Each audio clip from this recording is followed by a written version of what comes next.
ദൈവത്തിന്റെ പദ്ധതിയെ ആർക്കും തടയാൻ പറ്റില്ല. പക്ഷെ ദൈവത്തിന്റെ പദ്ധതി നിറവേറണമെങ്കിൽ കേൾക്കുന്നുണ്ടോ ആവോ?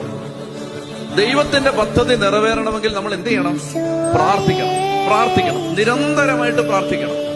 അപ്പോ നമ്മൾ കൊന്ത ചൊല്ലുന്നു, പരിശുദ്ധ കുർബാനയ്ക്ക് പോകുന്നു, മറ്റ് പ്രാർത്ഥനാ പുസ്തകത്തിലെ പ്രാർത്ഥനകളെല്ലാം ചൊല്ലുന്നു, എല്ലാം വേണം, ഒന്നും കളയരുത്, എല്ലാം ആവശ്യമാണ്. എന്ന അതേ സമയത്ത് വ്യക്തിപരമായിട്ടിരുന്ന് പ്രാർത്ഥിക്കണം.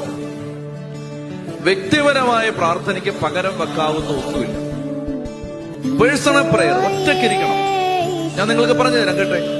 രാവിലെ എഴുന്നേറ്റോ അല്ലെ വൈകിട്ടോ എവിടെങ്കിലും കഥ കടച്ച്, ഈശോ പറഞ്ഞ പോലെ നിങ്ങൾ പ്രാർത്ഥിക്കുമ്പോ കഥ കടച്ച് ആരുമില്ലാത്ത സമയത്ത് ഒറ്റയ്ക്ക് നിങ്ങളുടെ മുറിയില് പറ്റുമെങ്കിൽ ലൈറ്റ് ഓഫ് ചെയ്ത് ഇരുന്ന് പ്രാർത്ഥിക്കണം.